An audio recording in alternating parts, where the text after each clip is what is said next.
Boom. Welcome to this week's episode of the Sean McGuinness podcast. I hope you're all doing well. If you're keeping up to date one way or I'm at, I'm finally back in Sydney, made it back. Great month in Singapore. Again, just kind of, I don't know, what would self-help books describe as? We spent a month sharpening the axe before we cut down the tree. Just thinking about the year, getting all the products up to date, which is a bit harder time constraint wise when I'm back in my face-to-face business. So it was very good. It was productive.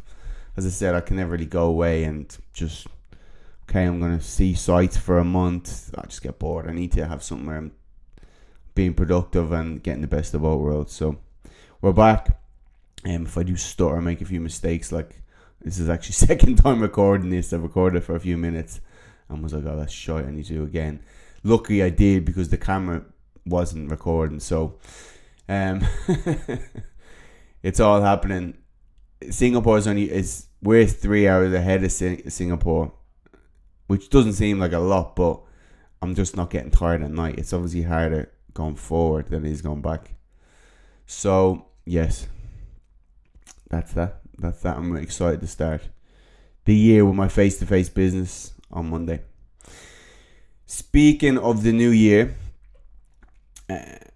this episode of the podcast is going to be dedicated now, because a lot of people, they're going to start each year for maybe multiple years, and they have a body goal in mind, or a fat loss goal, aesthetic goal, performance, fitness, health, whatever way you're judging success. Unfortunately, as we know, more than not fail to do that. Numerous reasons. But this episode of the podcast, I'm going to talk about the 5 things you need to adopt to your plan in 2020 to revolutionize your health, your fat loss, and your results. Because as always, as I say, if you're not seeing results, we need, as humans, need to see some kind of positive reinforcement, some kind of dopamine release to actually continue on our plan. Otherwise, we'll just be like, well, what's the fucking point in this? So when you adopt these things, and I have faith in you adopting it, I'm not just going to waste my time talking, it will definitely help on your role. Because these are 5 things you need to adopt, but in turn, 5 major mistakes I constantly see with people, from coaching clients or people that I chat with. So let's get straight into it. So number 1, this is going to sound counterproductive, because we've talked about flexible nutrition before and why we need to adopt a flexible approach to nutrition. But number 1 is stop trying to be too flexible. Now let me explain. A rigid approach to nutrition is what most people will probably take up, unfortunately, this time of year. And a rigid approach is where it's too strict. Okay, so dry January, I'm going to cut out sugar, I'm going to cut out this, cut out carbs, keto, vegan, whatever you want to do. Most diets are too rigid in their approach, which you will lose fat at the beginning. Most people do that. That's nothing special, because you're just creating a calorie deficit. But what will happen is you'll fail in the long term, because if someone adopts a low carb approach, it's very hard to live long term like that, especially if you enjoy carbohydrates. So you're not learning to live, you're not learning to create a way of eating that's sustainable forever. Healthy habits, way of eating, whatever you want to describe it. In addition, when someone adopts this rigid approach and they go, okay, I'm going to cut out this, cut out sugar, stop eating junk food, whatever you want to call it.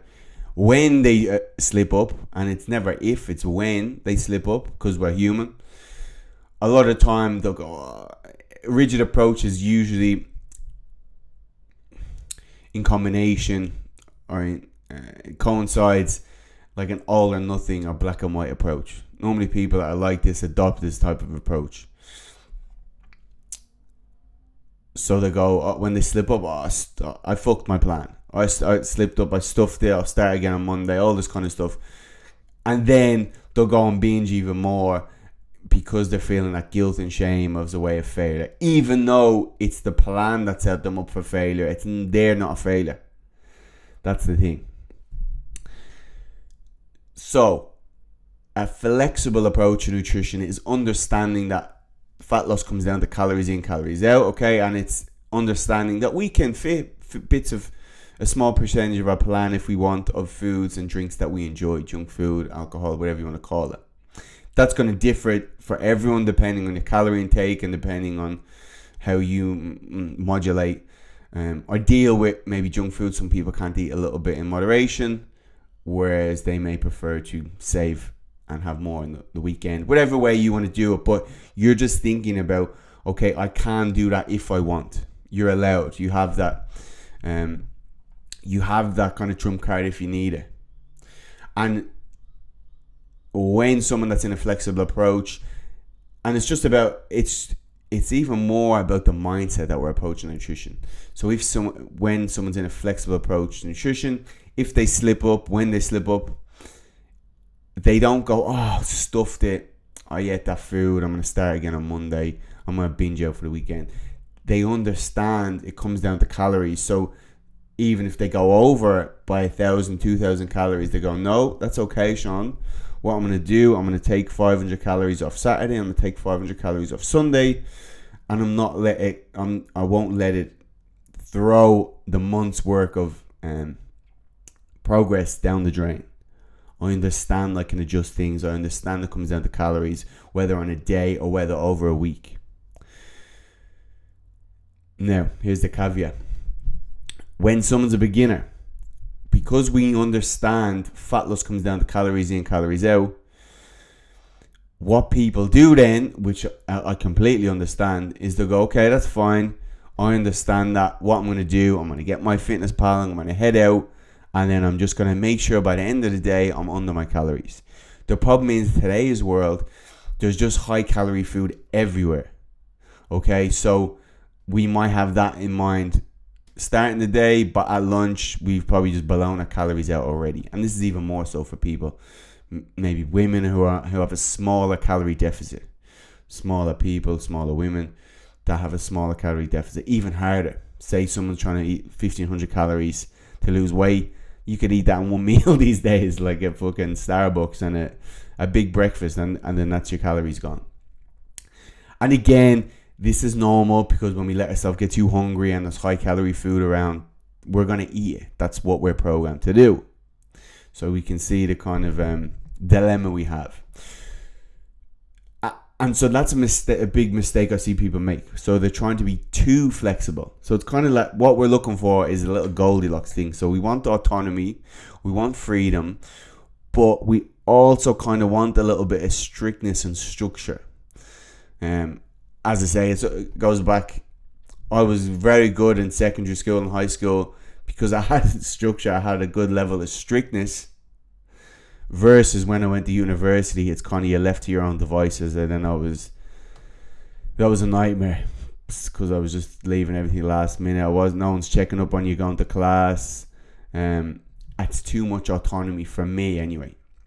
So I needed a bit of both. I needed a level of structure and strictness and a bit of autonomy. If it was too strict, you'd probably rebel against it. So that's what we're looking for. And that becomes even more important when someone's a beginner. So kind of that beginner, intermediate, we need good structure, and I'm going to talk about how to get that. Versus say someone is like quote unquote experienced dieter. When I say that, like they may have been tracking their calories for years, or they know their portion size, they know how much they need per day off by heart.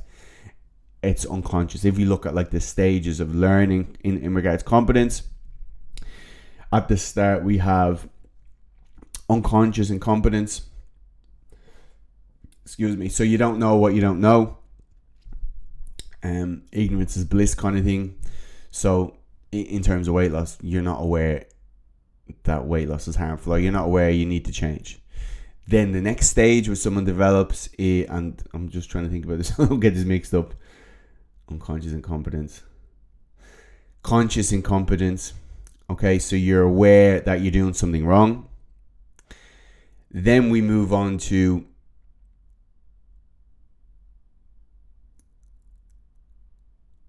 conscious competence. So you're trying hard. You're consciously trying to do the right thing. And then the last stage is unconsciously competent. Unconscious competence. So you're competent without even trying. So if you look at like someone that's very advanced, again, they've tracked their calories for years, they train, they're a robot. They do everything and they don't need to think about it. That person does everything unconsciously. They're competent at doing it unconsciously. Versus if someone's a beginner, intermediate, they start well and then they drop off. That person is in the conscious competent stage. So they consciously have to think about everything. So when you get to the stage where you can do everything unconsciously, cool, that's fine. But unfortunately, you're not at the stage yet. So you need structure. You can't just be going around with your nutrition ad hoc. So how do I do that, I hear you ask? Great question, Sean. One thing I do with clients, and this works really well because it gets the best of both worlds. I have a client, we've calculated their guesstimate amount of calories they need to lose weight. Let's say 1,500 calories, okay? You may work out, you can do this yourself, obviously, that's what I'm explaining. But if I'm with a client, I'll go, okay, let's work out a way of eating for you that allows us to hit a protein goal. So body weight in pounds times 2. So we're trying to hit our calories and a protein. But we're also, especially if someone's a beginner, we don't want to like disrupt the whole lifestyle. So we may just go, let's work out a way of eating that allows us to hit those calories and that protein target starting off. So let's say they work out that they have eggs in the morning. They have, chicken salad for lunch. And then they have, fish and potatoes at night. And they find between those 3 meals, that's 1,500 calories, and that hits their protein. And that works well for them because they get their eggs out, they get the salad out, and then they eat their meal at home. Perfect. People make the mistake is they might be in a great structure, so they'll figure that out. But then after a few weeks, you start to get a bit cocky, and I've talked about this in 2 episodes ago. Then you start to go off plan, and that's where people fall off. So they do all right for a few weeks, but then they fall off. So what I'll get the person to do is I'll get the person to firstly make their own meal plan. So, and again, you're not going to eat the same foods on a daily basis. So let me explain. So you may just get like 2 or 3 options for breakfast, lunch, and dinner. It doesn't have to be a food. You don't have to prep your meals. You might work out, okay, I know if I go to that cafe, it allows me to hit my protein and allows me to hit my calories. And you may have a cafe you always go to, let's say, for example, and you might have 2 or 3 options in there. The second option might be like porridge, some berries, and you bring a scoop of protein or a little thing in a bag, because that's what I do. And so say you have 3 options for breakfast, lunch, and dinner. Now what you're going to do is you're going to get a calendar, you're going to print out a diary, breakfast, lunch, and dinner, and you're going to fill in your meals ahead of time. So let's say on the Monday, like we said, Monday for breakfast, I'm going to have my eggs. And then lunch, I'm going to have, obviously, all these meals with veggies. I'm just to give an example. Eggs and veggies, chicken salad for lunch, fish and potatoes for dinner. So on Sunday, on Saturday, for the week ahead, you're writing out your meal plan. Tuesday, I'm going to have my oats, berries, and protein powder. I'm going to have, a sandwich for lunch. Sandwiches aren't bad, just there's not that much protein. And you get extra chicken on it, whatever. For dinner, insert, salmon and veggies, whatever that is. And you can do that again for Wednesday. That might be your other option. And then on Thursday, you're back to your first option. Limit your choices. Again, we're trying, too many choices is bad. Too little choices is bad. So 2 or 3, I think, works well. And then maybe in a few weeks, you get on a new schedule and you start to have something different. And then you do the same concept for that. But this works brilliant because when you have your meal plan, okay, you're literally taking the choice out of it because you have that in front of you. And the times where you may be tired in the morning or tired at lunch and you go, I'm just going to float up to the food court and just see what's there. No, you're going to make a bad decision You're tired, you're hungry, your blood sugar's low, you're in that mid-afternoon slump. Terrible idea. Again, we're in that conscious competence stage, so you don't do things unconsciously. Me, myself, I unconsciously, every meal I have to have protein, I have to have veg. These are things that are unconscious. Someone that maybe needs to be more meticulous to maintain their body weight, they may be able to eye off exactly how much protein they need. So when they go to a deli, they know. You're not at the stage yet. Your meal plan then becomes your shopping list. Let's say you're preparing your meals, so you're not going to eat out. You're going to prepare your meals. You have your meal plan, okay, for breakfast, lunch, and dinner. Your meal plan becomes your shopping list. Go into the shop. Don't fucking waver from the shopping list. Excuse my swearing, but I need to emphasize this point. Because you're in a deficit and you're probably going to be hungry. So get the meal plan that you've created, that you know works well for you to hit your protein and calories, and only buy exactly what's on that list. But Sean, I have kids, I have a husband. As I always say, take the choice out of it. We talked about your environment before. If you don't trust yourself going into the shop, use your meal plan to be your shopping list that you shop online and it gets delivered to your house. How many times do people go in hungry to shopping centre, the shop? What am I saying? Shopping again. Excuse the jet lag. Go into the shop and you're starving and you put loads of mad stuff in, or you might go to a restaurant when you're hungry and you order more than you could ever even eat. Or we were in Singapore last week, exact plan. Louise was thirsty, parched, went into the shop, bought kombucha, bought coconut water, bought a watermelon, bought bottles of water. Literally took half a bottle of water. I was like, why did I buy all this stuff? I'm not going to drink it. So your eyes are bigger than your stomach. And again, we can't trust ourselves for that food environment. If you have family or other people there, again, you're trying to increase your chance of success, lower your chance of failure. So maybe you get your partner to go in. Maybe you do the online shopping, and then if your partner or your kids are having different foods, what's on your menu, maybe you, I don't know, as I said, make that a little bit harder to get at. Put it at the top of the cupboard. Get a little lock box to put their food in. What can you do to minimize choice? And again, if it's around you, you're going to eat it. Which is why I always say, yes, you can have processed food, junk food, but if you really want it, don't keep it in your house. Go to the shop, and that will judge if you actually really want it. And again, if you're in a flexible approach, you can just fit that into your calories if you really, really want it. There's no point blowing out your calories for the sake of it, because this food doesn't fill us up and will leave us hungry and then not opposite, will leave us starving, and then you could potentially just stuffed up that day, and you're going against and you didn't even want that food. So your meal plan becomes your shopping list. If someone, let's say they're too busy to prepare their meals, another option I have with clients is a food prep company. Bang, that's easy. That's what you do. No choice. The meal's there.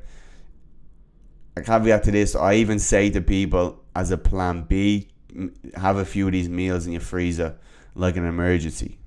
Just in case, even at work or at home. Third thing, what you can do, it's called HelloFresh over here. I can't remember the name of it in England. Oh, it's going to do my head in. No. And it's where they deliver the ingredients for the meal with the recipe, calorie control, whatever, and then you cook. So you cook the food. So if you enjoy cooking, but you want all the stuff there, you can do like a HelloFresh. So you know everything's in your control, and you have your dinners planned out, and then you can sort your breakfast and lunch out by having a meal plan. But the meal plan will create the domino effect, force you to stick to it, and then over time that's going to become habitual, and then that becomes a way of eating. But yes, when you're in that conscious competent state, you cannot go around thinking you're so experienced with this, because you're going to make a bad decision. You've made bad decisions for so long that is the ingrained habit that you're going to choose. When stress hits, when life hits, that's your autopilot. A goal is to make your autopilot one where you actually go for the good food again, unconsciously. You become competent unconsciously.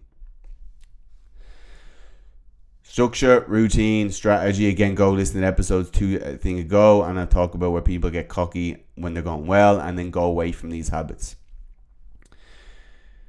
Okay, that's number 1, and that's the longest one. So let's fly through these other ones.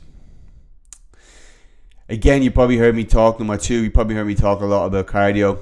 So your thing, if you're doing it, and it's probably more for like, I don't know, the younger generation, a little bit HIIT training, high intensity interval training, or just training too hard for your ability at that moment. We always see it when it comes to cardio. Nobody trains too hard with weights, because that's all relative. You're going to reach the point of failure with that. But with cardio, we have to be more careful, because we can stress our body out. So we always hear, okay, the person that likes to go to do cardio after a stressful day of work. Well, if you do that cardio wrong, or no, if you do that cardio wrong for you, as in if it's too high intensity, yes, it might make you feel better, but if you're training at the very high intensity zones, physiologically it's actually making you more stressed. So you're just adding fuel to that fire of cortisol, and then you're going to burn yourself out. And we see this a lot. F45, Orange Theory, where they're going, let's see how many calories you can burn in this. I thought, okay, I'm just started training, but let me try actually train as hard as physically possible without having any base of training. Yeah, good idea. So make your cardio, at least 80% of your cardio needs to be in this low to moderate cardio. Now, I know you don't like low to moderate, the sound of that, because you probably think, well, low to moderate, that's not going to get results. Let me entice you more into another name for it, and that's called the fat burning zone. And the fat burning zone, in very, very simple terms, is the zone which you're training at where you can burn fat for energy. So you can utilize fat for energy. And that's in probably like that 130 to 150 beats per minute. So if you're using a Fitbit or a device, whatever, that's in that zone. Kind of like a 6 out of 10. It's probably anywhere from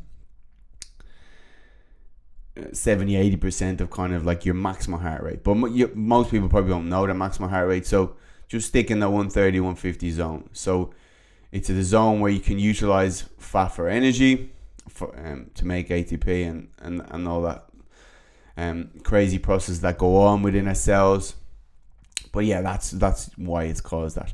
When we start to go above 150 beats per minute into those higher intensity zones, it becomes, we're training too hard to actually use fat for energy, and then we start to burn more carbohydrates, and then that creates lactic, and so if you don't have a device, when you start to feel the zone where you're doing cardio and your muscles are burning, you're probably past that fat burning zone.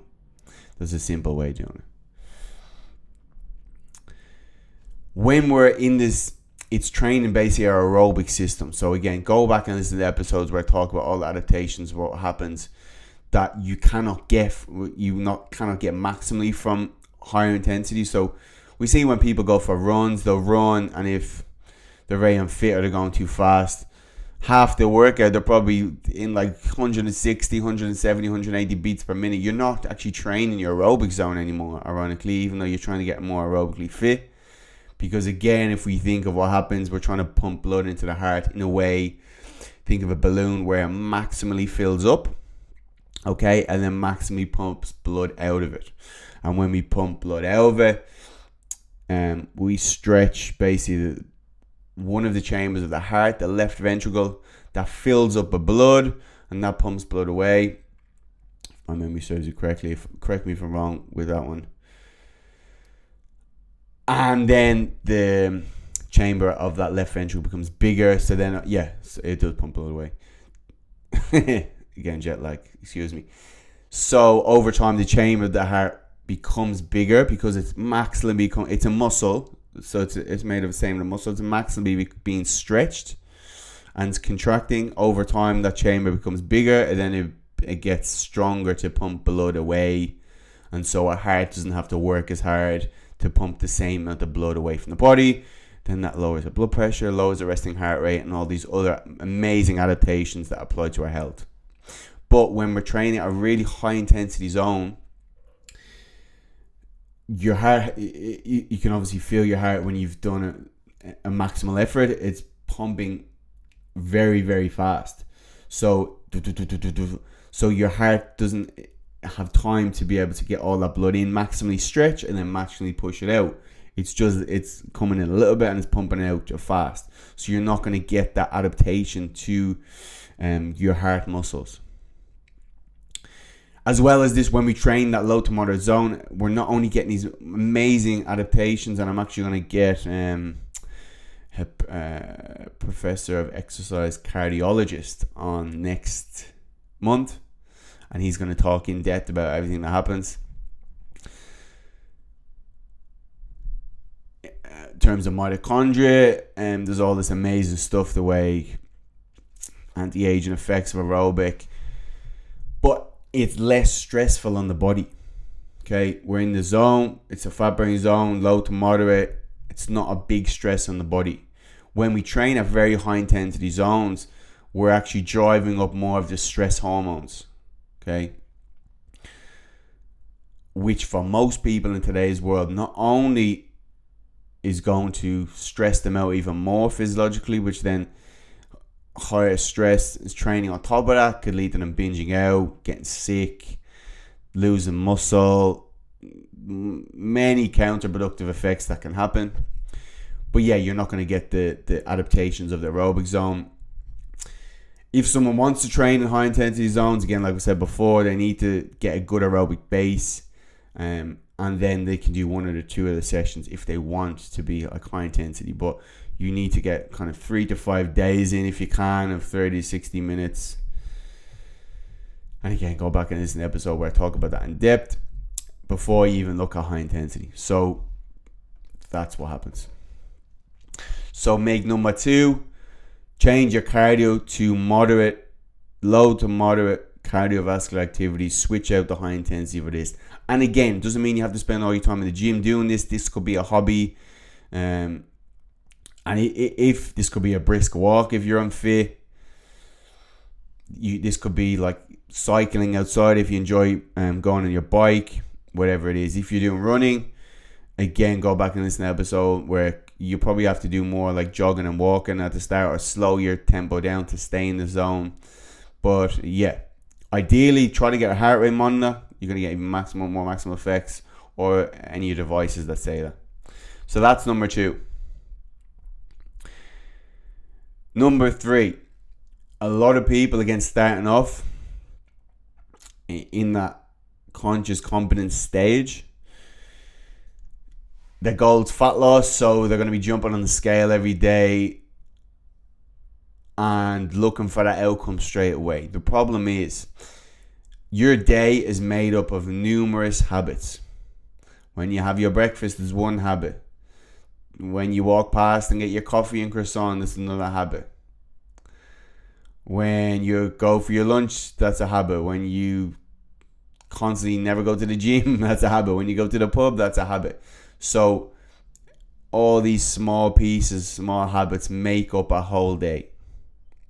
And like 50%, especially of a working day, that's going to be unconscious. So it's going to be even harder to break or replace. You can't just start looking for results straight away,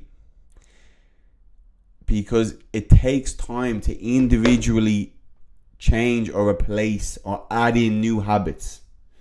Again, probably 1 to 2 habits most realistic to change at a time. If you try to change too many, what people do this time of year, they just set themselves up for failure, because it's like too small of a challenge to change. It won't work. Too many challenges is too much. So again, we're looking for that Goldilocks effect, and that will come down to the complexity of a habit, how long it's been there. So I normally just say, just try change one thing at a time, and then see how you go from there. Start small, start to create success, start to create the positive reinforcement, and then slowly picking at different pieces of the puzzle. However, as I said, if you're trying to change one habit at a time, there's no point jumping on the scales every day, because your habits are not aligned with the results yet. So focus on, as cliche it is, focus on the process, focus on being consistent to your new habits, and over time, when enough of those habits sync up to now create a lifestyle where you're eating better, eating less calories, you're moving more, you're training more, and now suddenly that's going to coincide with a calorie deficit a lot of time. Or when you get these habits in place, sorry for shouting there, just seeing that the mic went up to the top if I didn't deafen you. When you get all these habits in place now, then you can start to maybe look at more the intricacies of your calories in, calories out. But what we need is a good base. So again, a lot of time you'll see people do mad transformations online. The thing is, what you don't see is they're coming in with a base of habits that they always eat good and always train. So no one's ever like coming in with a base of terrible habits, doing a mad transformation. Or if they do, the likelihood of going back to that after is very high, because they've just changed too much too quick. When life hits, when life happens, they're going to revert back to old habits, which again, you could probably attest to yourself. So focus on maybe the low-hanging fruit, which is a good idea. I've actually changed my tune on this. I used to say start with like bigger habits, but actually it's probably best to start with the smaller habits that are easiest to change, because then you, especially if you've failed so many times before, when you start to create the feeling of success. So let's say, for example, again, going back to the previous thing, you just change your breakfast. That's one habit you're going to change. That's all you're going to change for the next few weeks. One thing, when that becomes automatic, you can do something else. And sometimes a low-hanging fruit, and this might create a domino effect. So maybe the times where you've changed your breakfast and you've just focused on that, well then maybe because your blood sugar is a bit more stable and you're full and satiated, you then maybe make a better choice for lunch and dinner. But all you're focusing on is the breakfast. And I've done this with clients many, many, many, many times. One thing, just focus on that, nothing else. And when that becomes automatic, you focus on something else. Suddenly, that may create a calorie deficit, may not, depending. But suddenly just changing that. Now you feel better, you're getting better quality food, you're full, you're satiated. You might be moving more because you're giving your body more energy. This might create a domino effect. And then you can move on to lunch. But now suddenly you're feeling in control, you're feeling a sense of success, you're feeling that dopamine release. And then that creates a cascade, the next habit. So yes, don't be just jumping on the scales, looking for results straight away. Focus on changing the habits that will lead to that first. That's number 3. Number 4 relates to training. And it's, you don't need to use a barbell. And again, this is something I wish I knew for the first fucking 4 or 5 years of training people. When all the courses I was going to were kind of, this is what everyone's teaching. Get everyone back squatting, to get everyone deadlift, great movements, compound movements. And then the thing they didn't tell us is most people are just not made, or let's say barbells are very restrictive in nature. So that in combination with people's mobility issues, postural, structural issues that we have from a more sedentary lifestyle or sitting down, that creates problems then. So if you think of a barbell squat, I've talked about many times, most people will struggle to actually fucking grab the bar because they're tight in the chest, they're tight in the pecs, They're tightening their back, so you see them just gripping it with like their fingers, their elbows are forward, like that pump squat, Les Mills squat. That's brutal. But that's for another episode. So they're struggling to even hold the bar. They haven't even started the squatting process now because they're trying desperately to grab the bar. Now suddenly they have to jack their chest out and arch the lower back to be able to do that. Getting in a horrible position already to actually squat. You're not in a straight back position anymore. You're in that like duck arse position. So when you do go to squat, it's going to look terrible. It's probably going to jack your lower back up. And the same thing with barbell deadlifts. To be able to actually grip the bar, you need, let's say, good posture with your upper body, good mobility to be able to grab it. Again, most people are, if we think of someone whose shoulders are forward, upper back's rounded, that kyphotic, like internally rotated posture, well, they can't grip the bar and get into good position because their shoulders are forward. They need those pecs and lats and thoracic to be nice and loose. So it's not going to look good. Same with bench press. Same with bent over rows. Blah, blah, blah. Not to say these are not great movements, but most people are not structurally at that stage to be able to do them, and potentially can cause more harm than good. So there's an easier way. Instead, unless you're a power lifter and this is a part of your sport, you don't have to, and it's probably advised not to. Especially if in that beginner intermediate stage. So again, better options for people, if I'm looking at, could be like a goblet squat instead of a barbell squat. The weight's in front. It's putting you in a better position. It's probably going to counterbalance your weight better, teach you a better squat pattern. If someone's a bit taller or maybe have ankle issues, you can put like heels on your plates under your heels to be able to squat a little bit more upright. There is no rules, basically. It's just about choosing the best option for you. Don't be limited to thinking you have to use a barbell to get results. It's not. Or you're trying to use similar patterns, so you might use a squat pattern, but you might use one that you feel confident doing without any risk of injury. Let's say a goblet squat, let's say like a hack squat machine, could be even a leg press, could be even a wall squat if someone's very deconditioned. Always up for the safest option. You can progress over time and then work on those areas that are a bit tight and weak. And then maybe in a few months or few years, if suited to you, then you can get to those lifts. But they're kind of end of the spectrum for most people. Same with deadlifts. You're just looking for some kind of hip hinge pattern. So it could be a back extension. It could be like a back extension hold. It could be a glute raise. It could be a Romanian deadlift with a kettlebell. It could be it's hip thrust, I said. It could be a trap bar deadlift because your arms are the side, so you don't have to make a big effort to pull those shoulders back. It's going to be in a better suited position. So yes, you get the point. You don't have to use a barbell. It's probably ill-advised for most people. Higher risk of injury. So again, think of exercise as a risk-reward ratio. Pick the one with the highest rate of return, lowest risk of injury. Barbell squat, higher risk of injury. Goblet squat, the worst thing that can happen. You get a bit off balance and then you drop the weight forward. Versus, you're not gonna hurt yourself. Versus, you fall forward on a back squat, you're not that competent, you're probably gonna have problems. And number 5 is related to the episode we talked about last week, and it's slowly adopting these, let's say, circadian rhythm habits. Circadian, actually, I think the actual, if I've been saying circadian, I don't know where I got that from. Circadian is the proper BBC pronunciation. Circadian rhythm habits. So again, kind of eating within a 10-hour window, not eating 2 hours before bed, getting sunlight in the morning, creating a dark environment at night, exercising if you can, maybe in the morning, first half of the day. If you train in the evening, try to add in some kind of calming thing after to get your cortisol down, and then limit caffeine to the first 8 hours of the day. Don't be drinking coffee probably after like 1 or 2.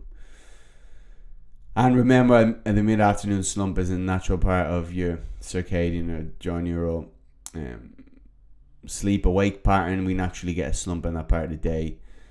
In the morning and in the evening, we'll probably become a bit more awake. So that's just a part of that. So go back and listen to that episode if you haven't. So that's some of the cool research that I've had to adopt, obviously, coming back from holidays. Even if I didn't get a good sleep, I'm just trying to get up at the same time, get sunlight, limit my eating, which is, again, was hard. As I said to Lou, it was hard coming back because love obviously eating on planes. But if I was really being smart, or if I needed to adjust my body clock very quick, I would have put my clock on the Sydney time, and then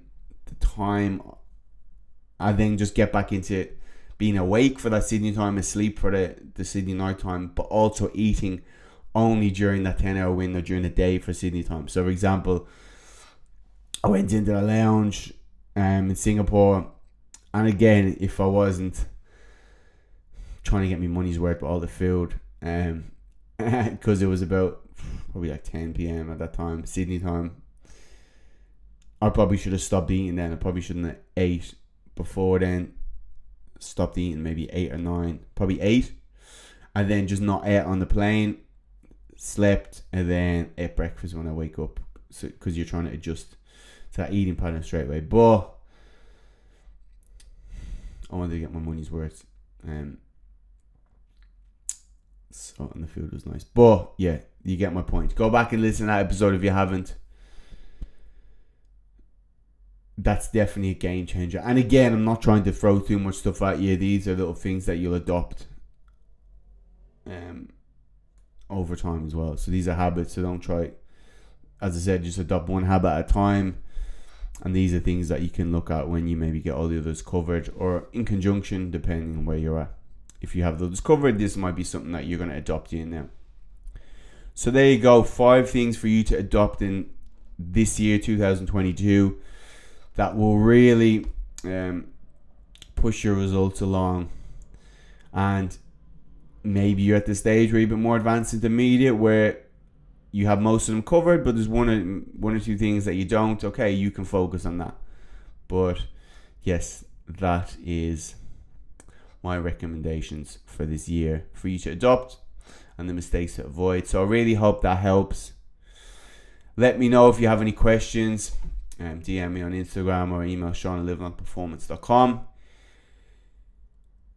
Singapore is a great time to get. We've actually nearly finished our fat loss guide. So we have one for male and one for females. So keep an eye out for that. If you need a help with your plan, head on over to livelongperformance.com to look at coaching options. And there's lots of free resources there. And on my Instagram, free fat loss Kickstarter guide. So if you haven't already, go download that. That looks like a great structure that you should be following this year too. So there you go. Second podcast of this year done. Looking forward to getting some great guests on. As always, if you can, please rate, review, share. That's a big help to the podcast and spreading this useful information, if I do say so myself. Have a great evening, day, morning, afternoon, night, wherever you are in the world, and I'll speak to you on the next episode.